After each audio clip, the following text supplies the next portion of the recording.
नमस्कार, ये सीधी तस्वीरें हिमाचल प्रदेश उत्तराखंड सीमा पर है। ये कुल्हाल पुल है जो हिमाचल प्रदेश को सीधा उत्तराखंड से जोड़ता है और ये हिमाचल प्रदेश का प्रवेश द्वार है जहां पर प्रतिदिन हज़ारों की संख्या में वाहन प्रवेश करते हैं।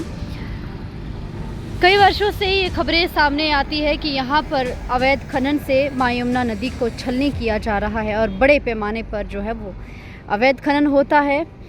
तो मेरी इस वीडियो में लाइव प्रसारण में आप ये साफ देख पा रहे हैं कि दर्जनों ट्रैक्टर दूर दूर तक यहाँ पर मां यमुना नदी में लगे हैं, जिसे कि अक्सर उठाया जाता है। ये मामला अक्सर लोगों की ओर से भी उठाया जाता है, पत्रकारों की ओर से, मीडिया की ओर से भी उठाया जाता है कि बड़े पैमाने पर मां यमुना नदी में अवैध खनन होता है।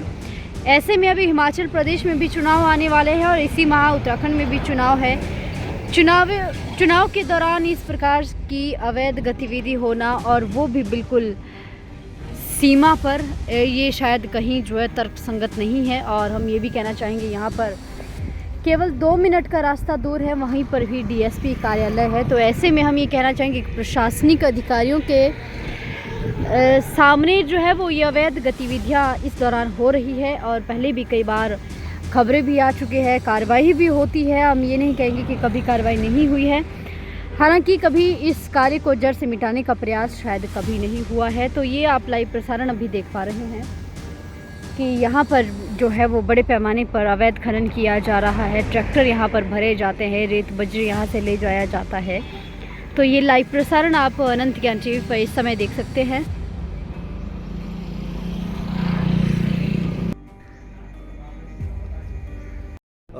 देखिए, ये आपने जो विषय, ये जो सवाल आपका है, बहुत कॉम्प्लिकेटेड भी है और अगर मैं दूसरे शब्दों में कहूँ, कॉम्प्लिकेशन है भी कुछ नहीं। अवैध खनन कोई सा भी, किसी भी चीज़ का, चाहे मिनरल्स का किसी और का हो, चाहे पत्थरों का हो, चाहे ये रेत बजरी का हो, ये बिना पॉलिटिकल इन्वॉल्वमेंट के संभव नहीं है। और पॉलिटिकल इन्वॉल्वमेंट अगर होती है तो प्रशासन हमेशा दबाव में आता है। बेचारे हमारे, चाहे पुलिस के लोग हैं, चाहे माइनिंग वाले लोग हैं, उनकी मजबूरी ये बन जाती है कि ये जो बड़े बड़े मंत्री वगैरह जो होते हैं, इनका आदेश इनको मानना पड़ता है। पता नहीं क्या मजबूरी ऐसी रहती है।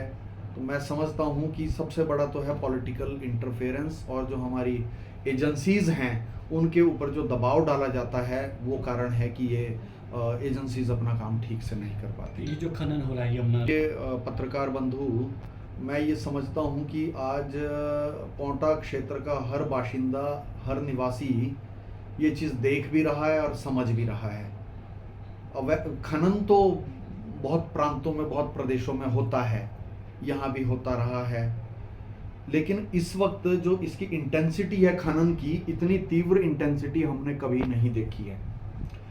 चलो, दिन का समय तो फिर भी मुझे लगता है कि ये लोग कम चलते हैं। और एक दिन रात को मैं जब उत्तराखंड की तरफ से आ रहा था तो मैं बीच में फंस गया। 100 से ऊपर की इनकी स्पीड रहती थी। बड़े बड़े 18 टायरी, 14 टायरी ट्रॉले, जब हम टायर भी नहीं गिन पाते हैं, तो मेरी छोटी सी कार जो सिर्फ टायर के लेवल में आ रही थी, और आगे भी 100 की स्पीड पे और पीछे भी 100 की स्पीड पे।